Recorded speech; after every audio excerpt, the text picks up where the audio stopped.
the state will continue to progress and prosper. Because these kind of things, it earns the government more money in terms of revenue generation. It earns the government at least, world over. It's a pride for the nation, at least, because we are using our indigenous materials, our indigenous everything, in order to see that everything is being done accordingly.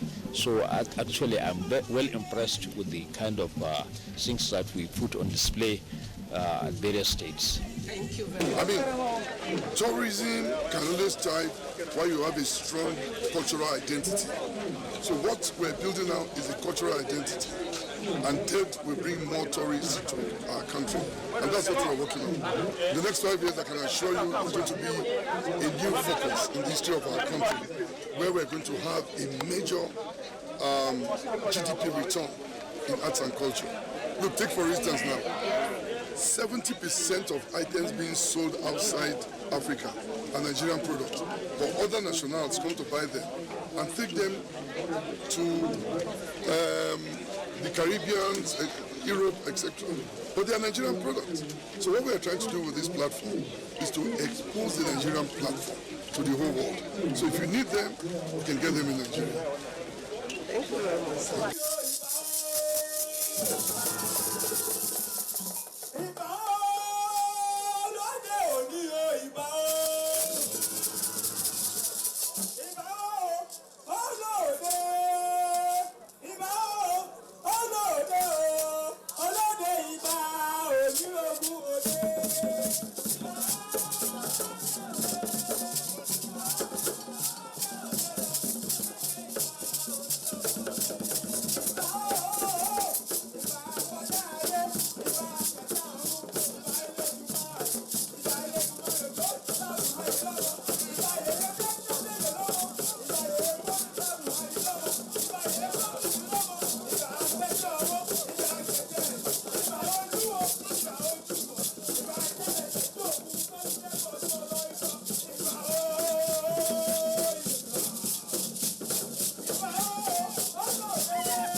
Again, this is where we draw the curtain on today's edition of Local Color. I hope you enjoyed watching us. Do your best to promote our culture and traditions. These are our heritage. Thank you for watching. See you next time.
This is NTA International.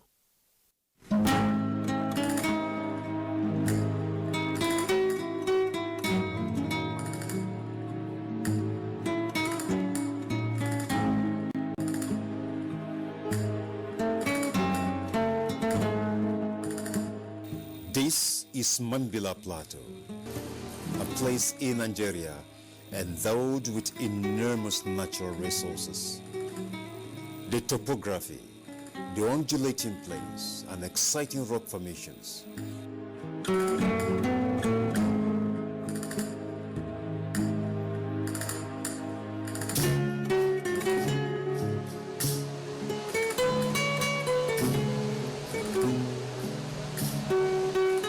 The waterfalls and waterways are second to none.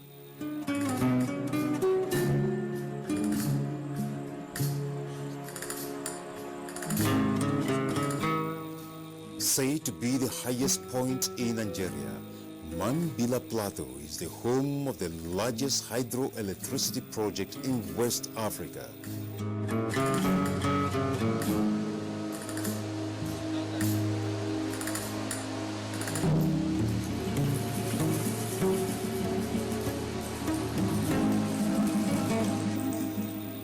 Mambila Plateau, a virgin beauty waiting to be exploited for tourism.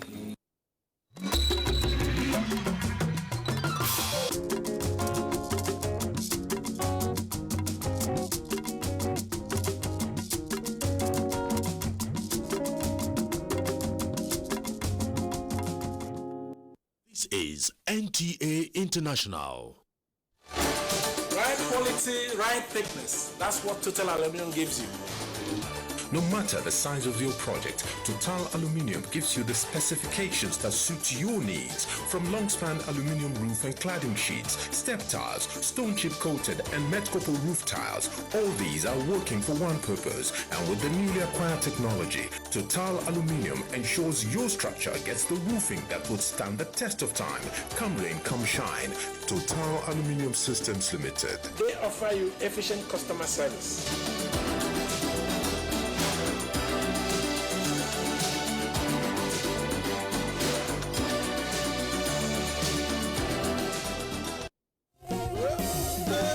When malaria come knock for your door, he hit you face to face. No grief for ammo. Well, yeah, fast with public term.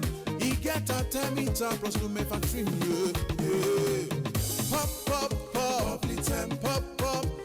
Oral suspension for children, tablet for adults. Or you make you waka for malaria. They make you younger with public term. Public term get artemether plus lumefantrine to help you waka from malaria side. Public term they available for pharmacies near you. Public term get NAFDAC approval. The number now P40202. Public term, na product of Publix Pharmaceuticals Nigeria Limited, part of Publix Healthcare UK Limited. Publix Pharmaceuticals Nigeria Limited.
good evening to you. Thanks for joining us on this week's edition of News Extra, the news with the extra touch. Tonight, as usual, we have stories that will catch your fancy, no matter your preferences. The Federal Council is back to its Wednesday meeting, and our man was there to give you the details. Also today, the federal government took a bold step towards rebuilding the Northeast with the inauguration of the Northeast Development Commission Board. We have reports on security and peace building. We will visit the lawmakers at the National Assembly to hear what the lawmakers are up to. We have stories on the economy, social welfare, infrastructure development, sports, and much more. So, let's not waste time. Just sit back, relax, and enjoy the package with me, Fatima Abbas Hassan. You're welcome. A meeting of the Federal Executive Council is still ongoing at the Presidential Villa, Abuja. State House correspondent Adam Musambo reports that President Muhammadu Buhari is presiding over the meeting, which commenced at 11 o'clock Wednesday morning. About 30 memoranda submitted by the various ministries, departments, and agencies are slated for consideration at the meeting. As at the time of filing this report, more than 15 of such memoranda were treated by the council members and necessary approvals secured. This is the longest meeting ever to be held by the council under the Buhari presidency. Details will come your way in our subsequent bulletins. Now, after the February 23rd presidential election, the Independent National Electoral Commission, INEC, on the 27th of February, declared President Muhammadu Buhari as the winner of the election and was thereby returned elected. Now that the elections are over, the battle has shifted to the courtrooms where petitioners and defenders are currently trading tackles. It is only in Jigawa State that Election Petitions Tribunal is not sitting due to no petition. Daily Atumbi reports that the Presidential Election Petition Court this Wednesday commenced its inaugural sitting with a promise that the Court of Appeal, which has original jurisdiction on presidential election petitions, will dispense justice with equity on the petitions before it. Let's hear you. Election Petition Tribunals. The Presidential Election Petition Tribunal, which domiciles in the Court of Appeal, is not a tribunal but a court in section that adjudicates on election petitions with regards to the conduct of the presidential election. This court serves as the trial court for the presidential election, with all the legal practitioners expected to robe in addressing the court that has exclusive jurisdiction on the matter. Addressing all the parties in the matter before it, the President of the Court, Justice Zainab Bukashwa, admonished all the parties to comport themselves in line with the rules of the court. Justice Bukashwa assured the litigants of speedy dispensation of the petitions before it. Elections are held in Nigeria every 4 years into elective positions. No matter how well the election is conducted, there are bound to be complaints. Hence, the law provides for the setting up of election petition tribunals to look into these complaints in a speedy manner. Everybody is equal before the law, and that matter before your authority will be approved. Another sensitive and delicate assignment. And I want to assure you, Lordship, on their behalf of all of us, that we have the finest behavior. 4 petitions pending before the court came for mention, with the petition filed by Ambrose Owuru of Hope Democratic Party fixed for pre-airing next week Tuesday, while that of Atiku Abubakar and the People's Democratic Party will be heard on Wednesday, 15th May 2019. All the petitions are challenging the victory of President Muhammadu Buhari in the February 23 presidential election. In all, 78 panels have been put in place to adjudicate over election petitions in the states of the Federation, excluding Jigawa State, where there is no petition. The tribunals will attend to 786 petitions across the country. And with Section 239 of the 1999 Constitution as amended, the Court of Appeal has exclusive jurisdiction over petition arising from presidential election. It has 180 days to adjudicate over the matter. 52 days are gone, and in the next 128 days, this court will be adjudicating over 4 matters in Abuja, Dele Atumbi, NTA News. Thank you, Dele. Now, in other reports of the day, a 13-member governing board of the Northeast Development Commission has been inaugurated by President Muhammadu Buhari in fulfillment of his administration's pledge of regenerating the socio-economic potentials of the region, badly devastated by terrorism and insurgency. Adam Sambo tells us that the take-off grant of 10 billion naira is provided for the commission in the 2019 budget, in addition to the 45 billion naira appropriated for its operations under the Northeast Intervention Program. Legally backed by the 2017 Act of Parliament, the Northeast Development Commission is charged with the responsibility of receiving and effectively managing funds meant for the resettlement, rehabilitation, integration, and reconstruction of damaged infrastructure for both the public as well as victims of insurgency.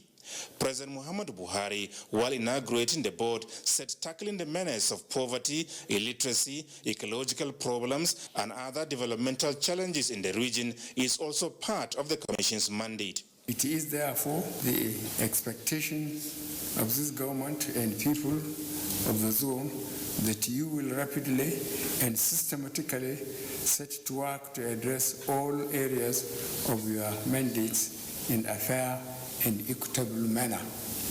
You shall, as a matter of urgency, conduct comprehensive survey of all states in the zone to determine the reconstruction and rehabilitation needs of all the socio-economic sectors of the zone and develop an intervention master plan based on outcome of your assessments. For a start, the President said the process of resettlement and rehabilitation of the internally displaced persons to either their original homes or new communities must commence immediately towards bringing social cohesion in the region.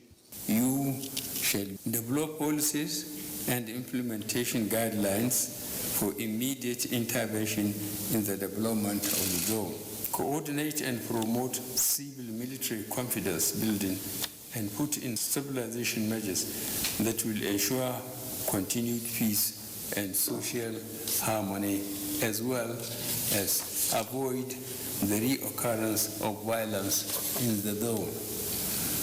Let me assure you that government shall continue to provide all the necessary and enabling conditions that will facilitate the achievements of the above and ensure that all resources due to the Commission are immediately made available to the Commission. The 13-member governing board of the Northeast Development Commission, carefully constituted based on proven track records of hard work and integrity, is chaired by the former military governor of Oyo State, retired Major General Paul Tarfa from Adamawa State, while Muhammad Alkali from Borno State is the managing director and chief executive officer. Today, when we leave here now, we are going to sit down as a body in accordance with the Commission's dictates. We will meet and decide and choose our priorities. First, we look after the destitute, those people who are scattered all over the country. Then we decide when to go to our headquarters in Maiduguri and then commence with earnest what's ahead of us. For the Buhari presidency, the establishment of the Northeast Development Commission is not only a fitting response to the devastating effect of the Boko Haram insurgency, but also an appreciation of the massive electoral support received from the area in both the 2015 and 2019 general elections. From the State House, Adamu Sambo, NTA News. Addressing the nation's emerging security threats through enhanced interagency collaboration is the focus of a training session for the armed forces. Defense correspondent Ismail Musa was at the National Defense College, venue of the event organized by the Defense Headquarters, Abuja. The asymmetric warfare and unconventional security challenge is the dominant security threat confronting Nigeria and Nigerians. This emerging threat requires multidimensional approach to effectively tackle the menace currently truncating socioeconomic activities in northeast Nigeria. Though there are a series of ongoing joint operations, the Defense Headquarters has noticed an existing gap with emphasis on concept, doctrine, procedures and policies, making the training apt. Historically, the armed forces of Nigeria conducted most single service operations with varying level of support from sister services. However, recently, the place of joint and combined operations have necessitated the need for numerous joint efforts to address our challenges. It is crucial not just for achieving physical security of lives and property, but principally because the level of success we're able to achieve in the management of the contending security issues here will demonstrate how diligent we could be in resolving all other problems as a nation. Participants at the training are drawn from the Army, Navy and Air Force. Ismail Musa, NTA News. 4 standing committees of the House of Representatives were this week dispatched to Port Harcourt, Rivers State to unravel the truth on allegations of killings by security operatives during the March 2019 governorship and state assembly elections. National Assembly correspondent Lami Ali reports that the committees conducted a public hearing at the Rivers State House of Assembly complex. The 4 House of Representatives committees that came down to Port Harcourt on this fact-finding mission are the House Committee on Police Affairs, House Committee on Justice, that of Human Rights, and House Committee on Army. The investigative public hearing featured oral and documentary presentations on the circumstances that led to alleged killings of persons by security personnel, among them a lecturer of the Ken Saro Wiwa Polytechnic, River State, Dr. Ferry Berigbe. Going through this memo, I have given graphic details, local government by local government, of the atrocities perpetrated by the military during the election. I understand that it was one of these police patrol team that shot him to death. Elections are civil activities, a way of transiting from one democratic regime to another. But in Rivers State, it was like a battlefield.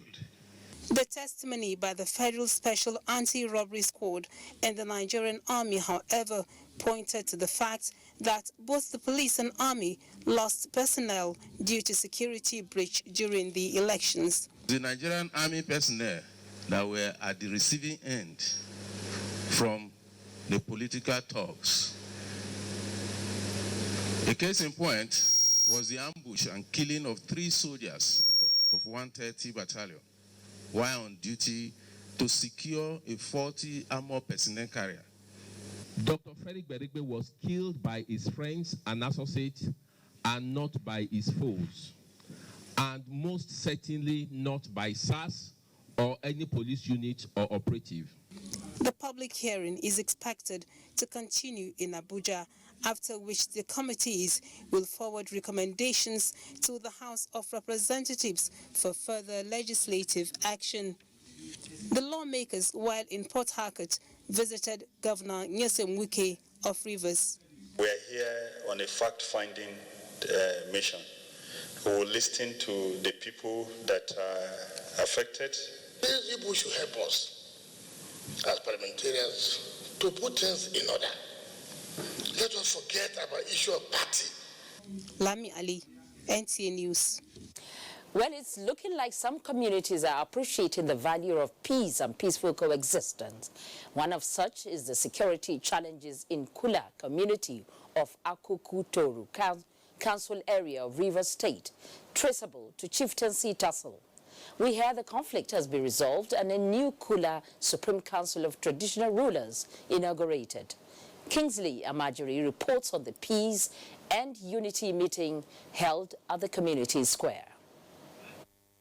The traditional rulers, chiefs, and community leaders from the Sarah Royal House and Oko Royal House, who were once at war with each other, this time embraced themselves at a peace-building meeting in Kula Kingdom. King Kroma Eleki of the Sarah Royal House and King Bodilon Ekine of the Oko Royal House officially dissolved their Council of Chiefs, leading to the emergence of a new body known as Kula Supreme Council of Traditional Rulers. We have no personal case throughout our life. So what is the reason we are fighting together? For just worldly things. So today we are here to see that we work together. If you go away now, Kola is still there. You are not bigger than Kola. So let us behave ourselves and respect constituted authority. Stakeholders at the meeting attributed the resolution of the traditional chieftaincy crisis to the efforts of one of his illustrious sons, Jacques Den Jr., enjoining Kola's sons and daughters to promote love and brotherliness, and called on the state government to support the initiative. In Port Harcourt, Kingsley Amajiri, NTA News. The wife of the president, Aisha Muhammadu Buhari, has stressed the need for collaboration to combat moral decadence among the youths in Nigeria. And she is leading the way with a capacity-building workshop tagged Critical Thinking for 100 Youths in Katsina State. Muhammad Salisu Awal has details of the workshop. The Future Assured Foundation, in collaboration with National Film and Video Census Board of Nigeria, identifies the need for a quick intervention to sustain a positive attitude by the youth who are the future leaders. Wife of Katsina State Governor Dr. Zakia Aminu Bello Masari, who represents wife of the President Hajiya Aisha Buhari, said the foreign movies and social media, as well as improper usage of mobile phones by the youth without proper monitoring, result to immoral culture. I am happy that young people are today being trained on the rudiments of field classification in order to engage them as conducts for ensuring compliance. The Director General National Film and Video Census Board in Nigeria, Adedayo Thomas, said the board remained committed to ensure a rethink by the youth regarding their exposure to improper attitude.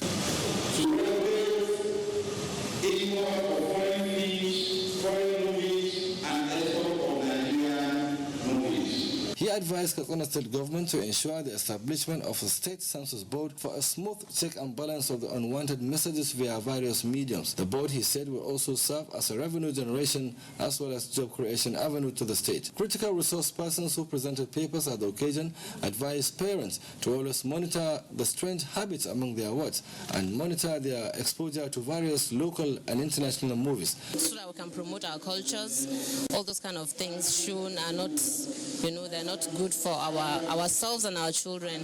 In Katsina, Mohammed Salis Awal, NTA News. Nigerians react to the commencement of cargo delivery by train and its impact on businesses at the Kaduna Inland Dry Port. The details when we come back after this break. Share a mantis, make a friend. Stick together till the end. Share a mantis, socialize. Share Mentos and be nice. Share Mentos candy, crunchy outside, chewy inside. Stick together till the end. Enjoy Mentos, have some fun. Who says no to Mentos? The Progressives Governors Forum hereby invites all present and past APC governors, or APC governors-elect, APC National Working Committee members, or former APC National Chairman, APC State Chairman, or 9th National Assembly members to its award ceremony taking place at the Banquet Hall, Presidential Villa, Abuja. Date, Friday, May 10, 2019. Time, 11 a.m. Keynote address by President Commander-in-Chief of the Nigerian Armed Forces, President Muhammadu Buhari, JCFR. Welcome address by His Excellency Rochas Okorocha, Chairman, Progressive Governors Forum. Goodwill message by His Excellency Comrade Adams Oshiomole, National Chairman, APC. Highlight of the event is the presentation of an award to President Muhammadu Buhari, GCFR. Hosts, Progressive Governors. All members of the National Caucus of APC, serving and newly elected APC members of the National Assembly should be at the party secretariat by 10:45 a.m. for a bus ride to the venue of the ceremony. Attendance is strictly by invitation. The Director General, National Space Research and Development Agency, NASDA, Professor Saidu Mohammed, invites the general public to the commissioning ceremony of projects at the agency's activity centers of excellence, Center for Geodesy and Geodynamics, Toro, Bauchi State, and National Center for Remote Sensing, Jos in Plateau State. Projects to be commissioned are Earth Network and Monitoring Center, Staff Auditorium, Administrative Building and Facilities for Very Long Baseline Interferometry Complex, and in Jos, Data Lab Library and Auditorium. Date, Thursday 9th May 2019. Time, 1 p.m. and 4 p.m. respectively. Special guest of honor, Dr. Ogbonaya Ono. Guests of honor, His Excellency Alhaji Mohammed Abubakar, His Excellency Right Honorable Simon Lalong, Distinguished Senator Ajayi Borofes, Honorable Benny Law. Chief host, Professor Saidu Mohammed. Hosts, Dr. Tahir Yakubu, Director, CGG Toro. Dr. Ephraim Gajere, Director, NCRS JOS. Dr. Felix Ali, Announcer. What is it that transforms the economies of the world?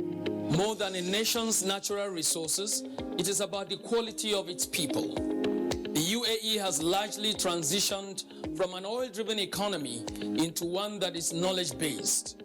And by developing their human capital, others who have little or no natural resources have become global leaders in technology and innovation. We can also do the same.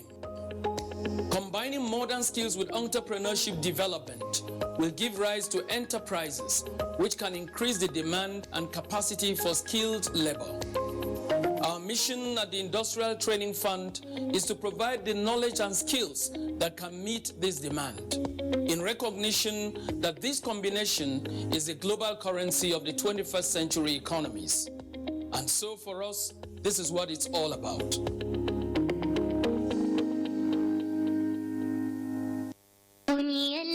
The management of the Nigeria Television Authority (NTA), Federal Radio Corporation of Nigeria (FRCN), and Voice of Nigeria cordially invites the general public to the 14th edition of the annual Ramadan lecture, which will inshallah hold on Saturday, 18th May 2019. The topic is Tolerance in Islam, to be delivered by Sheikh Muhammad Nuruddin Lemu, Director of Research and Training, Dawah Institute of Nigeria Islamic Education Trust, Mina, Niger State. The venue for the event is Lumana Multipurpose Hall, River Road, Jabi Road East, Ngorimi Jari, Kaduna by 9 a.m.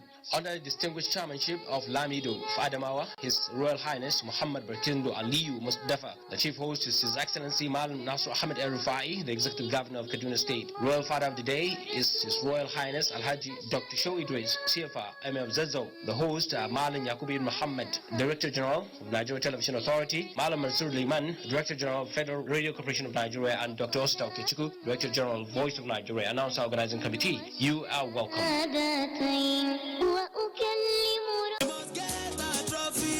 It's the grand finale of the Trophy Five-a-Side Tournament, coming up on the 11th of May 2019 at the Campus Mini Stadium in Lagos Island. Over 3,000 fans across the country will have a chance to win a raffle ticket for an all-expense-paid trip to Tanzania, to be won by 4 lucky winners. Catch it all live on NTA Network, Kwese TV on UHF 32, and Channel 290 on your Kwese decoder. You can also download the Kwese iFlix on your mobile devices to stream live and get every bit of the action. Trophy Five-a-Side Field of Honor, brought to you by Kwese Free Sports, the official broadcast partners.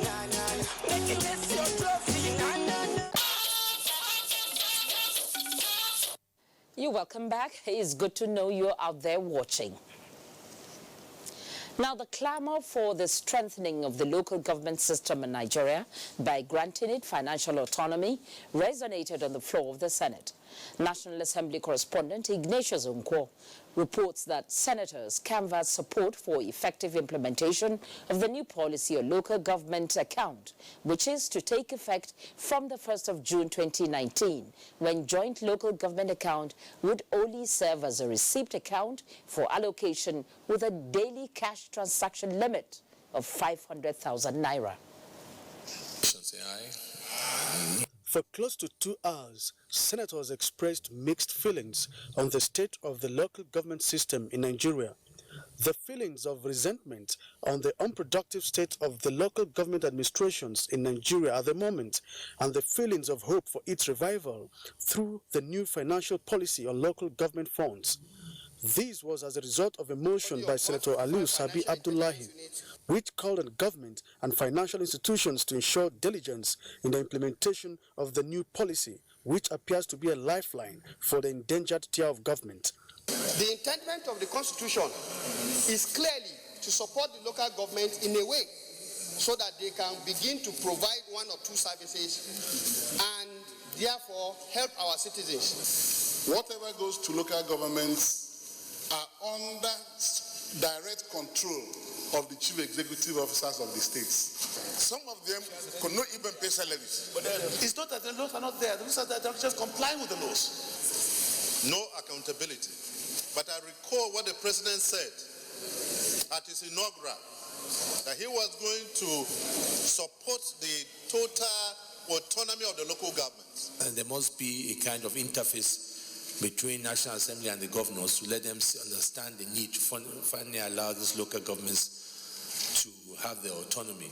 The Senate has urged authorities to deploy additional coaches to the Abuja-Kaduna rail line and review its fare plan for possible reduction, as moved by Senator Ali Ndume, as it also resolved to invite the Minister of Health over alleged poor services in the Nigerian teaching hospitals, moved by Senator David Umaru. Railway, as I said, from Abuja to Kaduna is 1,500. That is double the price of road transport fare from Abuja to Kaduna. The prayer should have been to increase the frequency so that more people can be transported safely. We are expecting additional 12 coaches, passenger coaches, to arrive in the next 8 weeks. The legislators called on security agencies to ensure safety and protection of people of Uzowani, local government area of Enugu State, from armed men, and to ensure the arrest of the killers of Dr. Nnamdi Ogweche of Nnamdi Azikiwe University, who was murdered recently. The motion was moved by Senator Chukwuka Otazi. Senate received the report of its committee on petroleum downstream on the promissory note program and bond issuance for 19 oil marketers' outstanding claims, as it also confirmed the nomination of Elias Mba and 29 others as chairman and commissioners of the Revenue Mobilization, Allocation and Fiscal Commission. Well, the Senate also confirmed the nomination of Tunde Lemo and 7 other persons as chairman and members of the governing board of the Federal Road Maintenance Agency from the National Assembly. Ignatius Nko, NTA News. And still from the National Assembly is a report that says the House of Representatives at today's plenary has passed the bill for an act to amend the provisions of the Electoral Act No. 6 of 2010 and other related matters, as well as 9 other bills. National Assembly correspondent Kenneth Nanim reports that President Muhammadu Buhari had in 2018 declined assent to the bill when it was transmitted to his office. A bill for an act to establish the National Institute of Credit Administration and that to amend the Federal Character Commission Establishment Act of 2004 to allow married women option of indigenship of their fathers or husbands were amongst the bills passed. 3 bills, including those to establish Nigeria French language village and Arabic language village as inter-university centers for studies, also passed through second reading. Just as we did justice to the previous bill for the Arabic studies, let us do equal justice to this bill that seeks to promote French studies in Nigeria. The question is that the bill be now read the second time. Those in favor of the motion say aye. Those against it say nay. The ayes have it. Motions adopted included urgent need for intervention in the alleged illegal oil exploration, environmental pollution, epidemic outbreak, and communal clashes as a result of operations of Sterling Global Oil Company at Ogu, Igbele, Obaro, Federal Constituency of Anambra State, as moved by Representative Chukwuka Onyema from Anambra State. Urge Sterling Global Oil Exploration and Energy Company to cease operations in Ogu Igbele pending the visit by the committees. To constitute a committee to visit the community and the exploration site with a view of ascertaining the legality of the operational agreement and compliance, and report back to the House within 2 weeks. Motion by Representative Tajuddin Obasa from Lagos State on the need to investigate the alleged fraudulent activities in the Presidential Amnesty Program was also adopted. Since the proclamation of the amnesty program, the federal government has spent a lot of resources in training many youths of the area, both locally and internationally. It has become imperative to investigate these allegations for the good of the Niger Delta people and the nations at large. Those in favor of the motion say aye. Those against the same name. Ayes have it. The House also dissolved into the Committee of the Whole to consider and adopt various committee reports, including the investigative report on the low concessionary tariff given to various companies by the Federal Ministry of Industry, Trade and Investment. From the National Assembly, Kenneth Nanim, NTA News. As the ECOWAS parliamentary convenes for its first ordinary session this year, the Speaker of the Parliament, Mustafa Sise Lo, says though there have been some challenges in the effective actualization of most of the ECOWAS protocols for the desired integration of the people, there have been substantive progress made. The Speaker stated this at the opening of the session in Abuja, from where Joseph Orok now reports.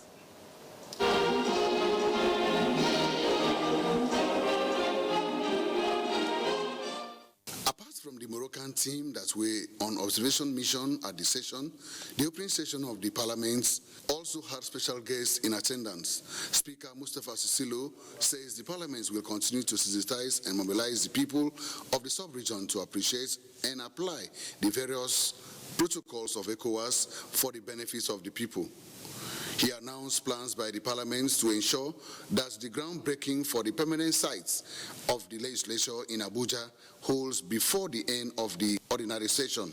The President of ECOWAS Commission, Jean-Claude Cassibrau, says peaceful parliamentary elections were held in Guinea-Bissau, while the recent parliamentary elections in Benin took place amidst tension. He, however, says ECOWAS will continue to intervene in member countries to support peaceful elections. The 3 weeks ordinary session of the ECOWAS Parliament in Abuja is for the Parliament to consider and adopt the localized meeting in Guinea-Bissau and Ghana, as well as attend to the various countries' reports of the sub-region. In Abuja, Joseph Orok, NTA News. The federal government says it is working on modalities to make its national housing program affordable and seamless for eligible public workers. Speaking on Good Morning Nigeria, the Minister of Works, Power and Housing, Babatunde Raji Fashola, said this formed part of government's commitment to addressing gaps in critical public infrastructure. Daniel Adirie tells us more. Housing is among critical infrastructure that the Buhari administration is trying to address. The target is to vacate the staggering housing deficit put at between 18 and 20 million in 2018. In this regard, the National Housing Program is an attempt to provide quality and affordable housing for Nigerians across the country. We're trying to find what people accept and what they can afford. Because we are mindful that there are many empty houses all over the country. We benchmark the income group between those who are in level 8 and level 14 in the public service. So whether you are in public service or not, if you are in private sector and you earn within that range, then you will see. But clearly, if you earn 50,000 naira a month, we don't expect that you'll be applying to buy a 3-bedroom house. With regards to road infrastructure, the minister said significant mileage has been achieved across the country, noting specifically progress made so far on the second Niger Bridge. The bridge is now coming out of the water, as I've explained to people, that a bridge is built largely inside water. Most of the investment is under the sea and under the river, but the piers are out now, and the contractor is racing to conclude the foundation works before the onset of the rainy season. Expatiating on the need for more financial resources, the minister also hinted on the complementary role of the subnational government. In many federations, all the federations I've looked at, is the subnational governments who drive housing. What the federal government does is essentially what we are trying to do: policy, design, standards, and everything. And each state will then drive and demand as much as it desires. Responding to the issue on the downstream chain of power supply, Minister Fashola said the ministry oversights the private distribution companies, but that it behoves the National Electricity Regulatory Commission (NEC) to address observed lapses by the DISCOs. The minister, however, called for more support from Nigerians to enable government to deliver the dividends of democracy. In Abuja, Daniel Adi. Now, beyond the razzmatazz of the flag-off of the commencement of cargo delivery by train at the Kaduna Inland Dry Port, Oyinaya Kalu Oka takes a look at the impact of businesses and the reaction of the people. Kaduna State, with the slogan Center of Learning, is said to be one of the industrial centers of northern Nigeria. Agriculture is the largest employer of labor, with the cultivation of ginger taking large quantity with unique quality. Statistics reveal that farmers in Kaduna State in 2018 harvested more than 700 metric tons of ginger. Most of this ginger were exported. In 2018, about 5 containers of ginger was exported through the Kaduna dry port. This, the farmer said, is a small percentage compared to what it will be with the train service at the dry ports. We know that in Nigeria, our export level is quite low, but with the new regime and all our exporters is coming up. So with this new innovative way of exporting ginger, it will be great for farmers here to export their ginger without stress and reduce the risk of Nigeria getting spoiled and all that. Transportation costs has always been the major problem of food and then transportation of goods. In the 80s, Kaduna was bubbling with different manufacturing industries that created hundreds of jobs. Several challenges, including the ones experienced at the seaports, affected the closure and low production at these industries. Congestion at the port in Lagos, means clearing issues, all those things are difficult to handle. We're here in one of the manufacturing industries in Kaduna, and we're here to get the pulse of the people on what is the impact of this dry port. It has made business easy. It has made transactions very easy. It has made life easy. To create more opportunities for unemployed to be able to be employed. So that the dry port in Kaduna is something absolutely excellent for us. The impact of the dry port is to be extended to the neighboring countries like Niger and Chad. Suka yi ta asara, shi yasa 'yan Nijar suka koma porkin Kwatano da porkin Accra da porkin Abuja. Amma yanzu mu abin da muka zo muka gani, Najeriya ta daidaito harkoki ya kammala halin ma gashi an kawo dry port a Kaduna, kenan zai sauwake mana. With the commencement of train service at the Kaduna Inland Dry Ports, many say it is a clear indication that federal government is committed to diversifying and repositioning the economy. Oyinaya Kaloka, NTA News. Now, records show that one of the major causes of road traffic accidents on Nigerian roads is poorly maintained vehicles.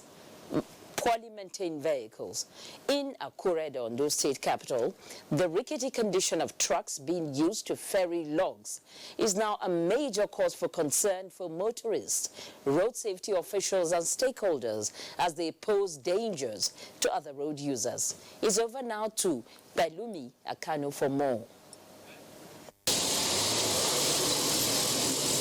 This is a common sight on major internal roads in Akure, the Ondo State capital. It is that of a heavily overburdened, old, rickety, and sometimes poorly managed truck, carrying logs and meandering through traffic and sometimes marketplaces. Fatalities have been recorded in the past, while the trucks have on many occasions broken down right in the middle of the road, even with their logs. The truth is that the case of the rickety trucks is near hopeless. Information available indicates that the production of this model of Bedford trucks stopped 28 years ago. You see that I bring it to this thing. And what happened what happened is that this tire is chopping an alignment. This lorry, if it has no brake, you can drive it with load, but depend on what you are driving. We find it difficult to get the parts. Now there's no new parts again. We don't have the new parts. Where we can get the parts from Benin, and it is from the old truck they used to bush it before you can get other parts from it. This no doubt raises serious safety concerns as the trucks are still combing the forest for more logs to ferry into town. My office and the office of the SC to the transport, so to the executive company, we are working out a program of which we need to call them on the roundtable talk to ensure that they ensure safety of all the profession. Because you observe that in recent times they are always carrying excess luggages. The various sawmilling factories which dotted Akure are always a beehive of activities with freshly felled logs of various species, some of them immature, making the sawmilling business one of the most lucrative. But whether the forest can support or survive the uncontrolled felling of trees is a report for another day. In Akure, Pelumi Akonwu, NTA News. The Gombe-Biu bypass road, referred to as the Bermuda Triangle of Nigeria, has remained life-threatening in recent years. Abdurrahman Aliyu reports on the road and why it needs urgent attention from authorities concerned. The completion of the Gombe-Biu bypass road reduced significantly the rate of accidents in the city center, which claimed lives over the years, until recently when increased human activities and population growth turned the area into another death trap. Only recently, 2 major accidents involving petrol and diesel tankers were recorded along the bypass road, claiming 18 lives and destroying several houses as well as properties worth millions of naira. The Federal Road Safety Corps conduct routine patrol on the road with little impact as the bypass, which served as inlet and outlet of tanks from Gombe, Borno, Adamawa and Taraba State. We have also asked government to think in that direction. It may not necessarily be dualizing the place, because even if you dualize it, it's still not a bypass. But if they must create a bypass, then let them look of alternative route that will really be a bypass. Equally disturbed by the continued loss of lives and property due to traffic accidents involving heavy trucks, the Gombe Field Office of the Department of Petroleum Resources called for a briefing to proffer a solution. Acquiring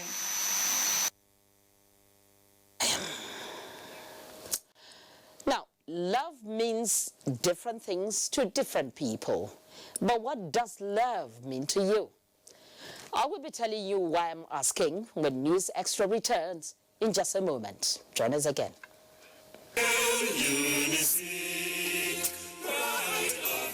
The Nnamdi Azikiwe University, Awka, Anambra State, wishes to inform the general public that the university will hold its 13th convocation ceremonies from Monday 6th to Friday 10th May 2019.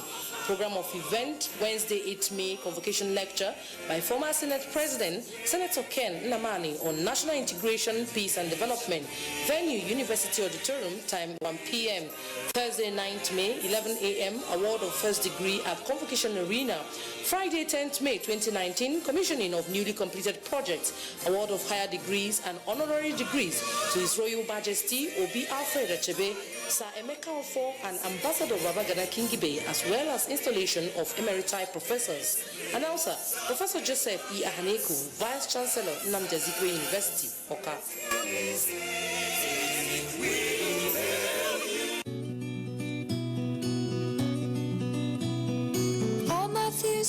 What we are really cultivating here is a better future for all Nigerian women. And it's not always easy. Panadol Extra relieves headache, backache, joint pain, toothache, and menstrual pain. The pain is worth it. From our wonderful family, meet Patty for celebrating the high points of life with friends. And then there's me, Jolly, bringing nourishment to every gathering. Packed with healthy nutrition, nourishing vitamins, power of protein, strength of calcium, revitalizing energy, Hollandia yogurt is bursting with goodness inside and out. Hollandia yogurt, it's all good. Hollandia!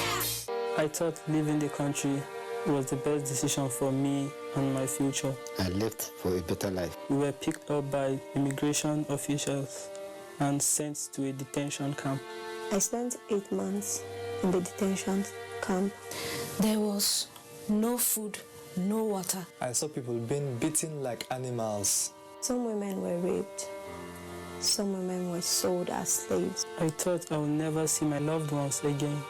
I have made the biggest mistake of my life. I have wasted all my savings. I have to start all over again.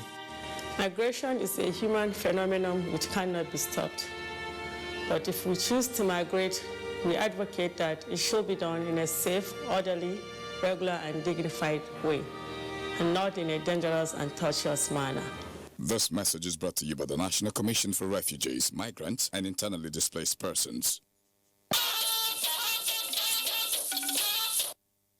You're still watching NTA News Extra. Time now to take you live to our Lagos network studio, where Abolade Salami is standing by with business news. It's over to you, Abolade.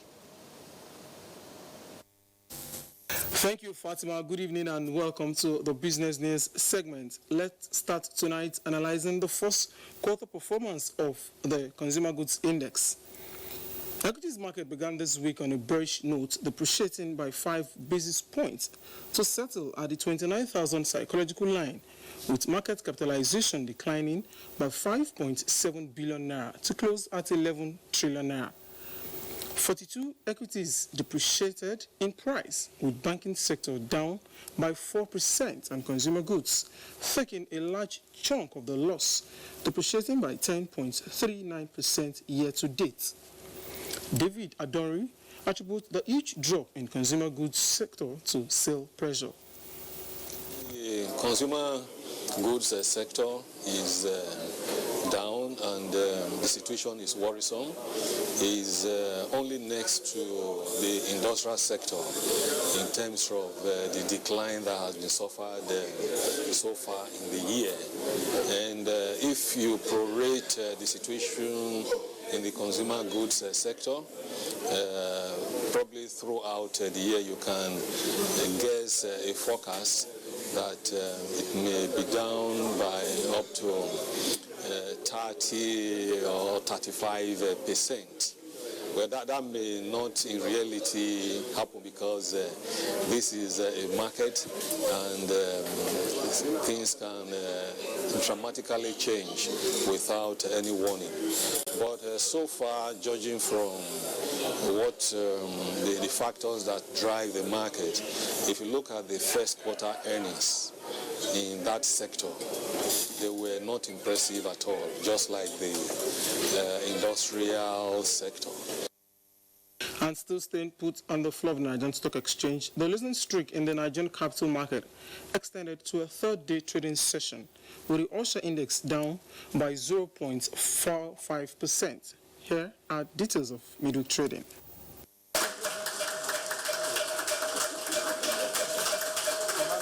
That sound of the gong signifies the close of trading session for the day. Midweek trading ended in the red, depreciating by 0.45% to close the all-share index below the 29% basis points.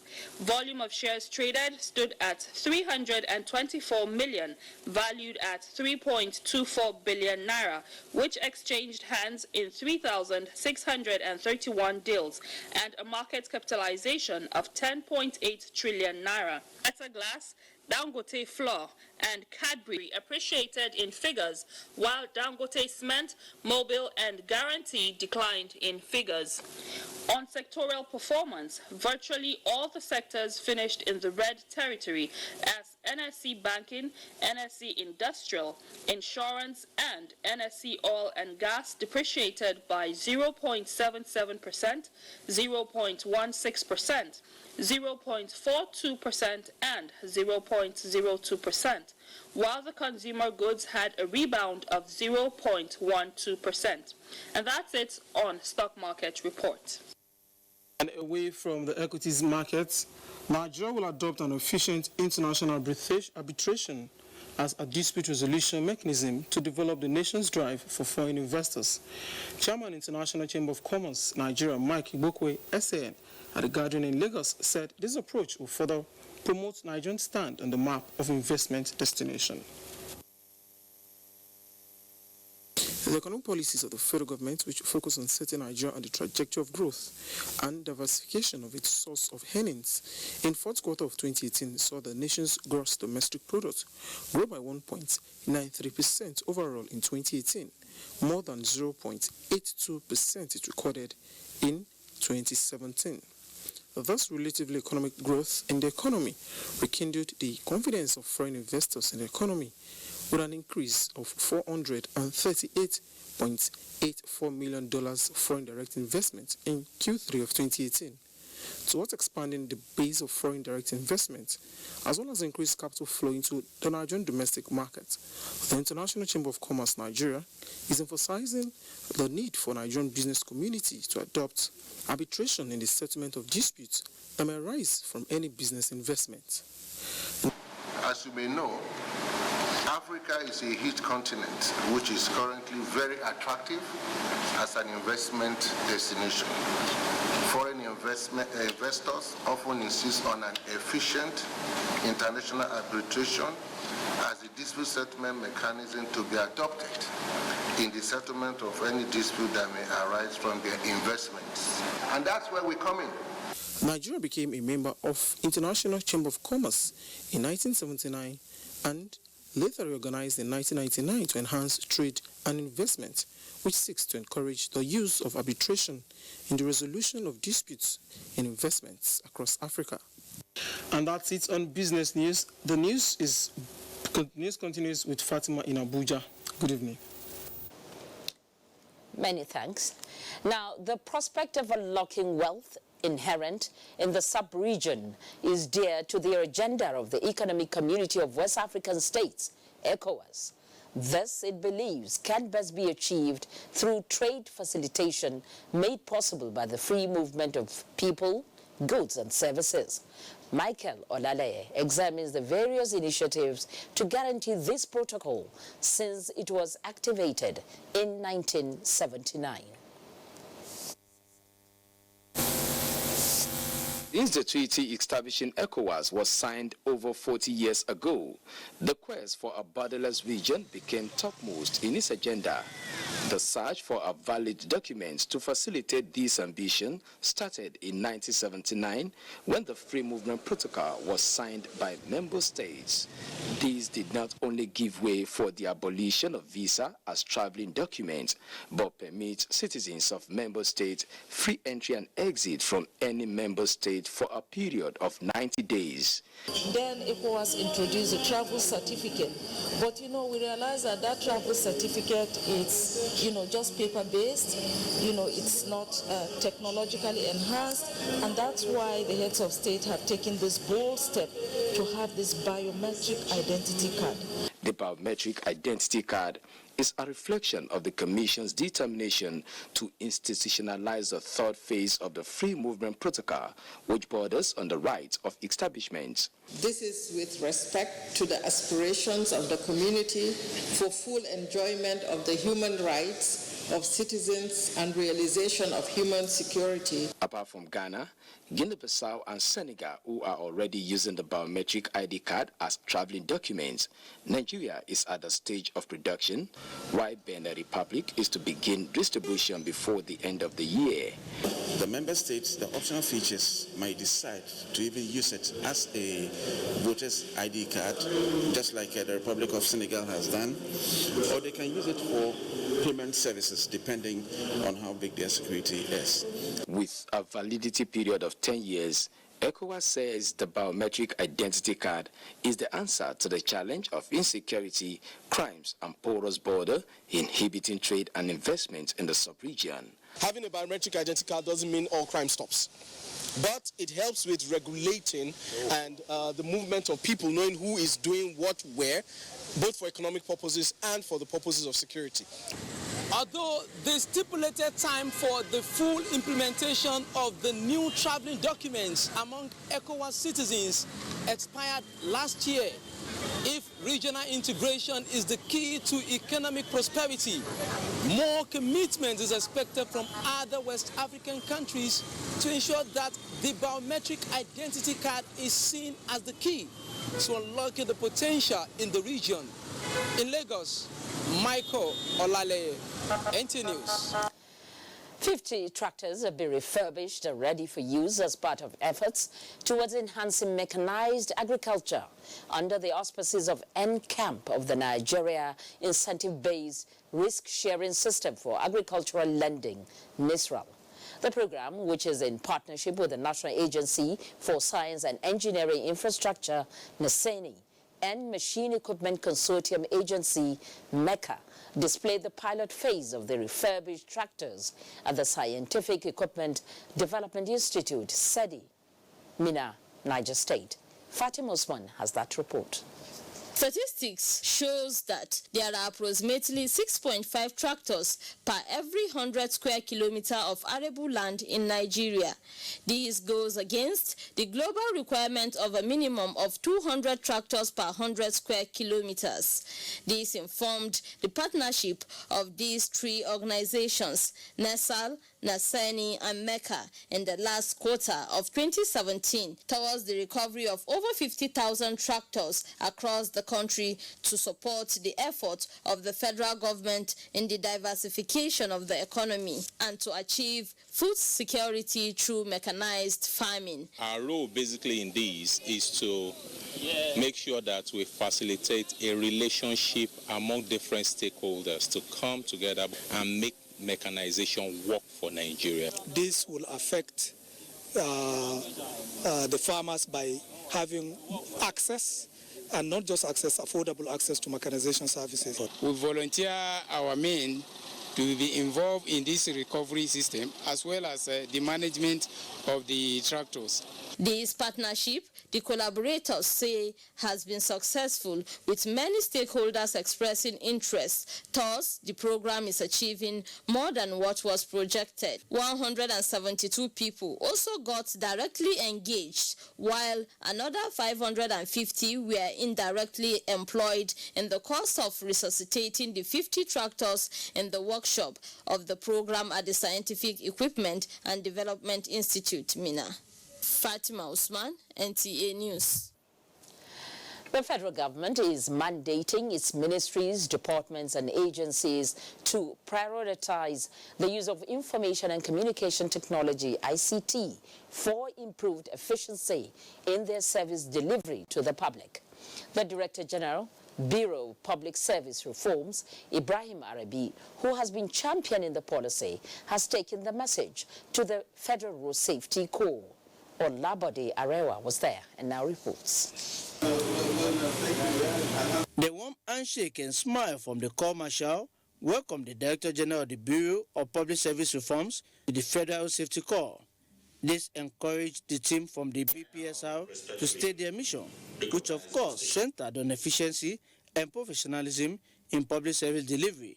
We have a program that is called Launch in Seminar. We've been attending. Yes, so I think we'll look at giving you a date. Yes. FRSC Corps Marshal Boboye Yemi, whose agency has since employed ICT in its services, solicited support and cooperation of Nigerian motoring public to reduce carnage on roads. The rate at which people violate the use of phone-while driving is alarming. So that is why I'm happy that we're almost in the last process of the reenactment of the Act. The fines are too low, it does not serve as reforms. So we wonder if the fines is being increased to maybe a minimum of 50,000. So if you pay 100,000 for use of phone while driving, you will think twice. The two agencies also resolved to conduct a periodic review of progress being made in implementing their strategic goals. In Abuja, Olabode Arewa, NTA News. The translation of the word love means different things to different people depending on the scenario. So, what does love mean to you? This year's World Red Cross Day is centered on the word love. Basi Itaikpan tells us more. The 2019 theme is love, which is a message from the Red Cross calling on the world to live in peace, show love to one another, as love is the only thing that can bring sustained peace and unity in the world. So why love? It's because we need love so that we can cooperate and stop the corruption in Nigeria. Love we are talking about today should affect everybody. People should imbibe the spirit of love. If there is love within one another, there won't be problem. God has made us one nation. Call us Nigerians. We must love one another. The Red Cross, born in 1963, was originally set for the relief of the wounded. With the red emblem, the day is celebrated on the 8th of May to mark the birth of the founding fathers. It also commemorates the principles of the movement. It's founded by a man called Henry Donat. That time, what he did was to save life. And what we also do now is to save life. That is why you see that the moment there's disaster, anywhere you find Red Cross. But we do not just celebrate because of Henry Donat, we celebrate because of support to the humanity that is unable to help itself, the vulnerable. We need to show concern to one another. We need to have a good rapport, good relationship with one another.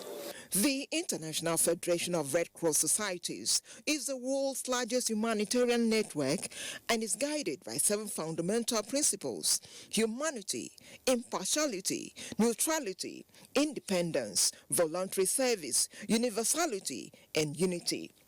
Red Cross has been involved in humanitarian services in many countries of the world, including Nigeria. Basi Taikpan, NTA News. Well, Nigerians are well known for being their brothers' keepers. It is not surprising, therefore, that the National Commission for Refugees, Migrants, and Internally Displaced Persons has, true to type, distributed food items to Cameroonian refugees at border communities in Taraba State. Joseph Otsen reports that about 500 households benefited from the gesture. Since last year, some local governments in Taraba State, bordering the Republic of Cameroon, have been witnessing steady influx of Cameroonian refugees due to crisis in the country. The National Commission for Refugees, Migrants, and Internally Displaced Persons is gradually locating the refugees and providing support to make life better. Those taking refuge in Usa local government area, estimated to be in 524 households, are now breathing sigh of relief as the Commission reached out to them with food items. We are here to ensure that the care, maintenance, and empowerment materials that we brought were distributed to our displaced loved ones so that they can begin to find a good life once more. We are suffering seriously. Where to sleep, kitchen utensils, clothing. We don't go to our workplaces. We don't have farmlands here. Even we have small farmlands here, the working style here, is different from us. So we are actually suffering. Members of the host community see the donation as cushioning, given they are also bearing heavy brunt of the crisis. And I think the countries in which they come from will be so pleased and be grateful. Their security and safety that we promise. There are reports that thousands are still trapped in the Cameroonian borders and struggling to cross over to Nigeria as the crisis persists. Joseph Sound Otsen, NTA News. Well, it's not only in Taraba that the Cameroonian refugees are settled. There are some in Benue as well, and the Refugee Commission did not ignore them, as hundreds of them who fled to a settlement in Kwande local government area of the state following a crisis in their country have been visited. Here, the refugees commended the federal government of Nigeria for its show of concern for them. Achikili Magaji has that report. This is Anyake refugee camp in Kwande local government area of Benue State, where Cameroonian refugees have been kept here by the federal government and National Commission for Refugees. Some of them have come here with their hopes and dreams. And we have one of such persons with us here, Mr. Lois. Mr. Lois, what is your situation? when the crisis started, and some of us were displaced. My parents live in the Francophone zone of Cameroon. Mr. Lois Kum is not alone as others recount their experiences. I run alone. I don't know my family where they did now, and I derived from Boya. Located at the foot of Cameroonian highlands bordering Benue State and Kwande local government area, the camp has 21 communities of 18 clusters each. Though they have been receiving donations from the United Nations High Commission for Refugees, the federal government, and the European Union, many of the people say they take to small plot farming to augment these gestures. This prompted the federal government through the commission to bring agricultural implements, household items, foodstuff, and building materials. We are here to do a symbolic distribution. This is just a 1/4 of the materials that we come to share. As you make complaints, God helping us, we will do our best to meet your needs. They have been displaced since October 2017 from southern Cameroon due to crisis emanating from the agitation for sovereignty. The Commission has also handed over similar items to the Benue State Emergency Management Agency for onward distribution to various IDP camps in the state. In Makudi, Achigilimagaji, NTA News. Gender equality and women's empowerment is the closest step for sustainable development. Now, did I hear you say who said this? We'll find out when News Extra returns in just a moment. Stay with us. They are there at the crack of dawn. They are there busy preparing while we rise for our day. They are there silently, guarding, waiting, listening, and watching. They are there ready in the sky above and the waters below, in the blistering heat of the day, in the dead of night, willing, indefatigable, determined in the defense of the sovereignty of our country. They are our first line of defense and our last. They who have paid the ultimate price in defending us. They are fathers and uncles. They are mothers and sisters and girlfriends and boyfriends. They are brothers and cousins and best friends and neighbors. They are classmates, colleagues, and citizens of this nation. They are our defenders and deserve our respect, our prayers, our thoughts. Nigeria, please support our armed forces.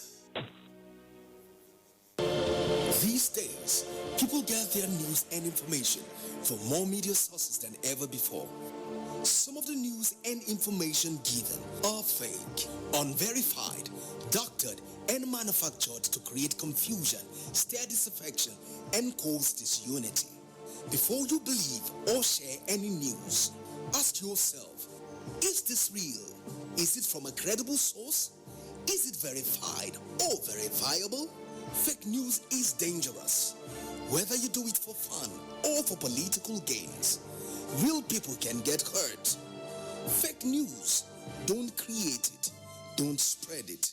This is a public service announcement from NTA.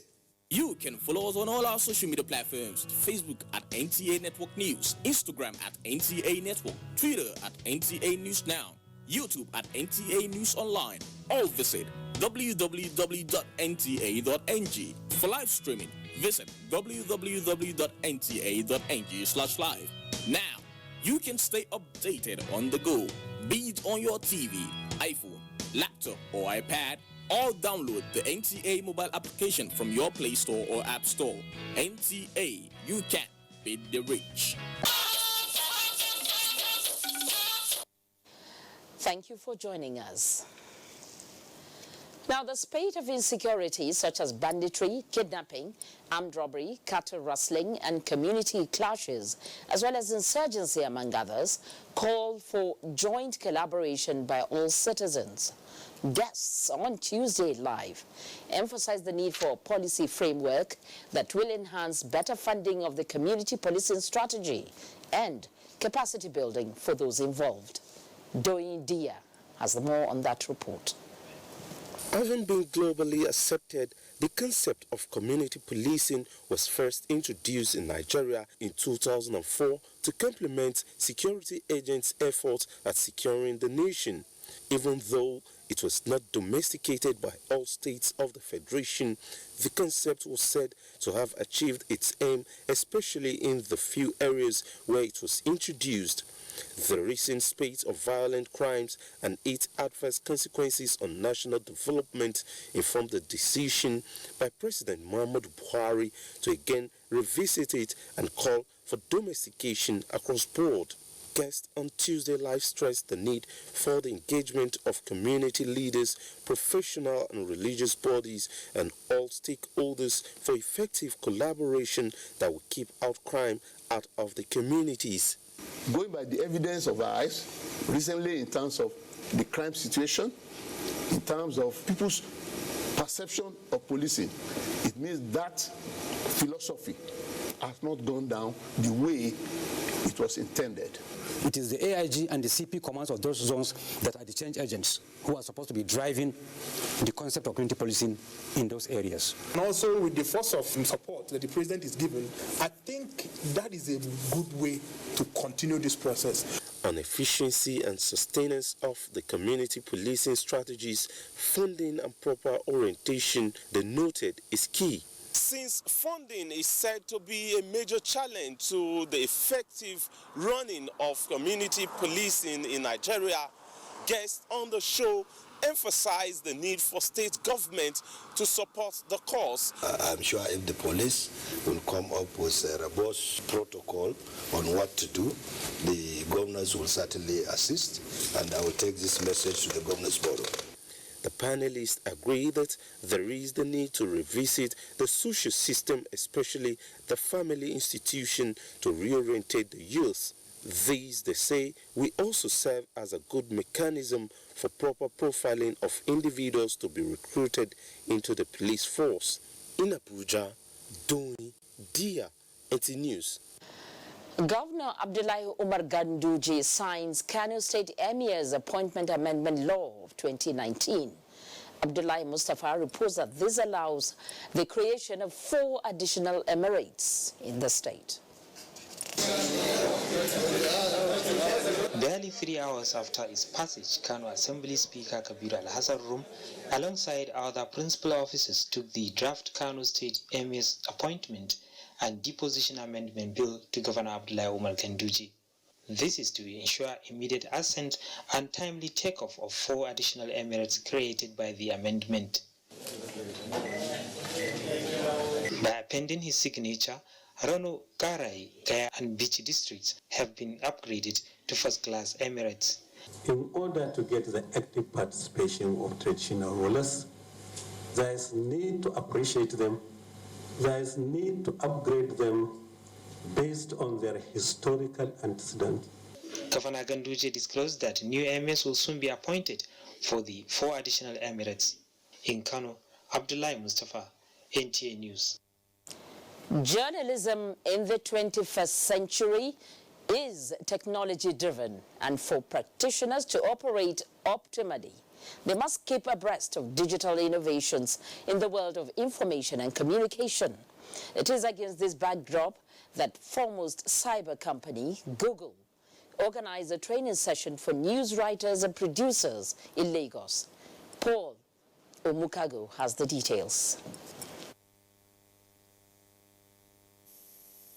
Getting oneself acquainted with the use of digital tools in research, scripting, and presentation no doubt enhances the practice of journalism.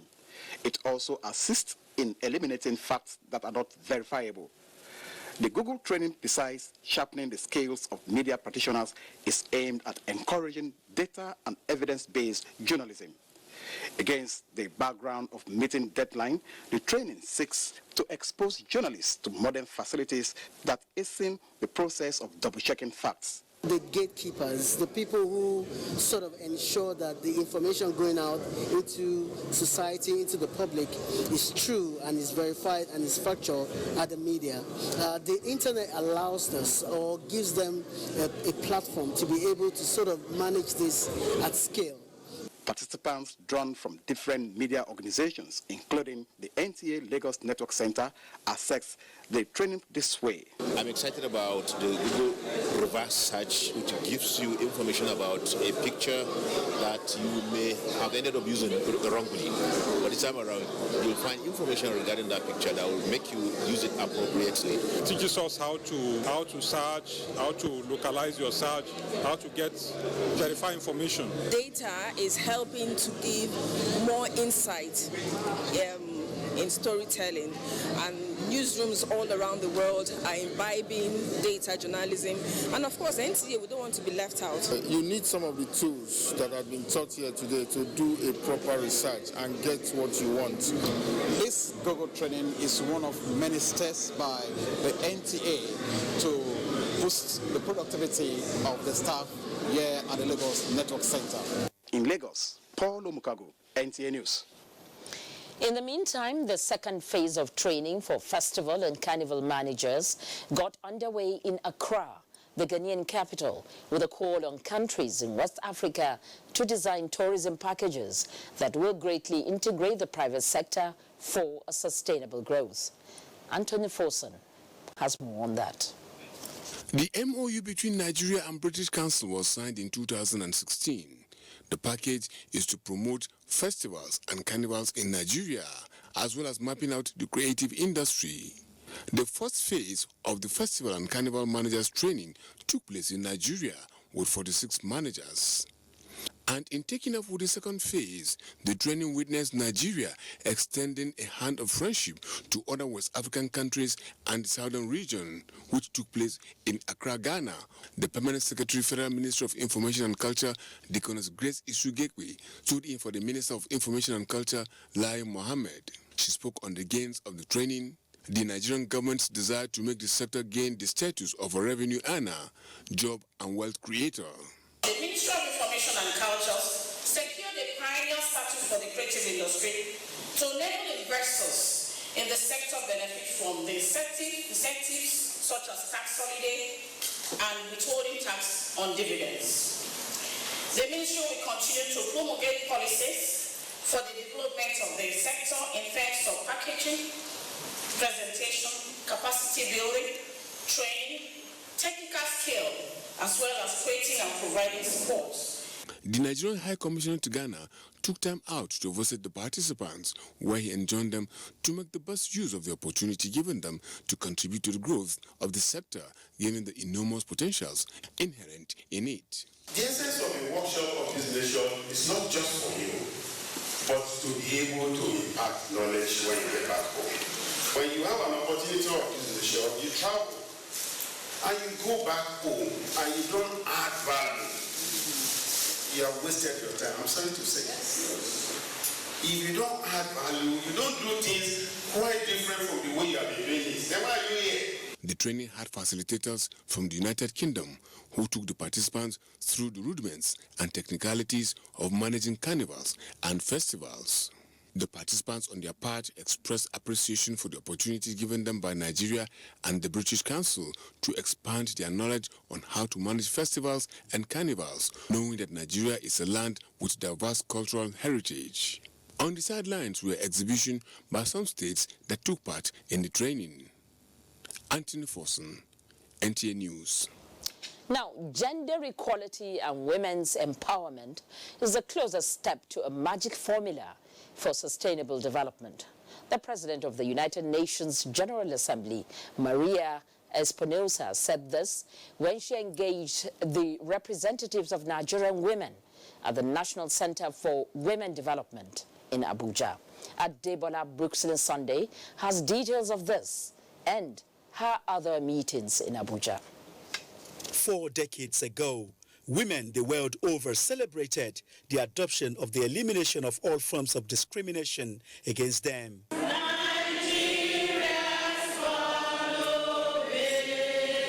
Dissatisfied with where women are today, Maria Espinosa is in Nigeria in continuation of her advocacy for the full inclusion of women and girls in efforts to achieve the Sustainable Development Goals. She scored Nigeria high in the area of women development with a view to making other countries to take a cue. It is progress that 24% of parliamentarians are women.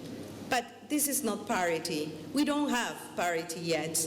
And we know that women in politics face enormous hurdles, including verbal, physical, and sexual abuse. This cannot continue. The federal government of Nigeria, under His Excellency President Muhammadu Buhari, created economic structures and infrastructures to facilitate investments and contribute to job creation for the teeming young population, especially women. Dr. Mrs. Aisha Muhammadu Buhari, the wife of the president, has been pushing the issue of women forward, not only at national level, but also at international level.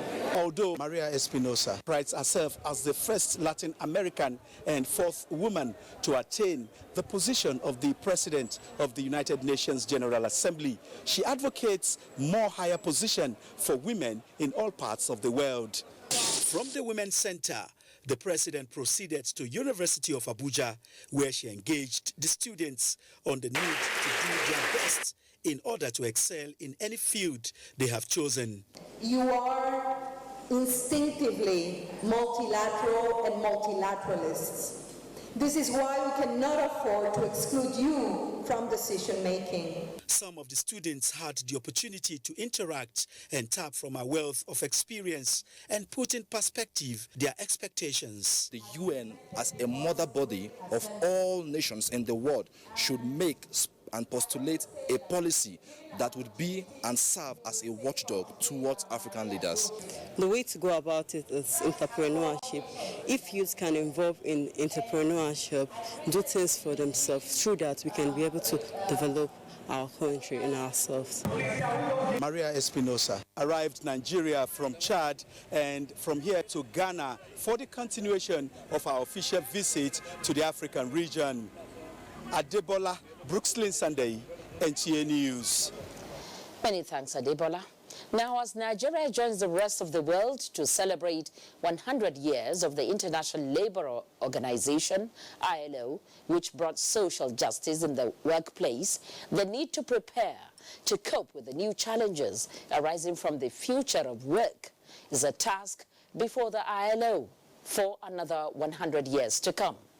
Emmanuel Ayimiro reports that the 60 years of ILO in Africa was also marked with the recognition of some social partners.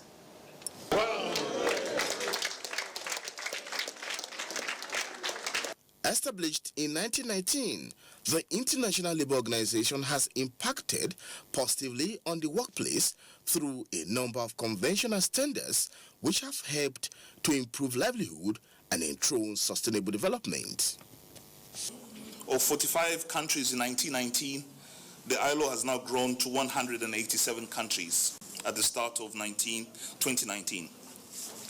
I'm particularly delighted that in this room today we have 3 governing body members of the ILO. Nigeria is represented on the governing body by the workers' delegates, the employers' delegates, and soon the government to be represented as a full titular member on the governing body of the ILO. Imagine a world where we don't have global standards and the right at work. A world where it will be the survival of the fittest, or a world where we'll be celebrating only wealth without also celebrating social justice.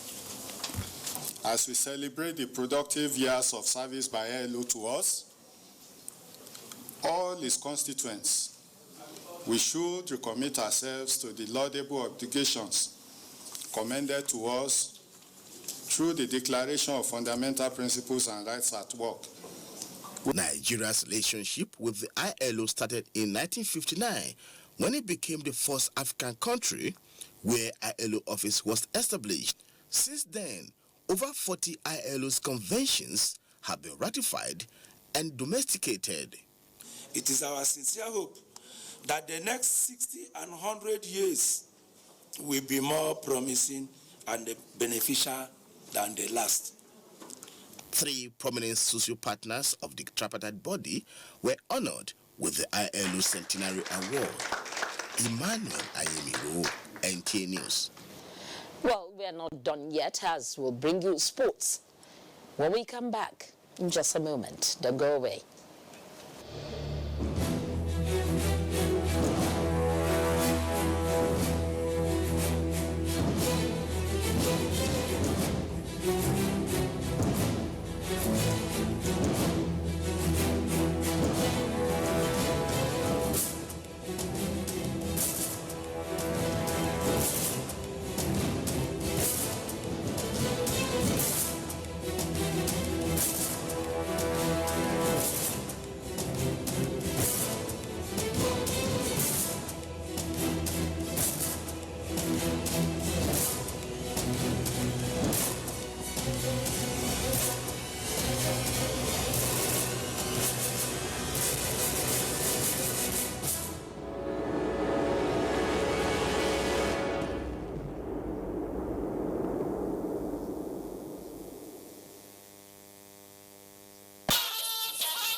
We're glad to have you back with us.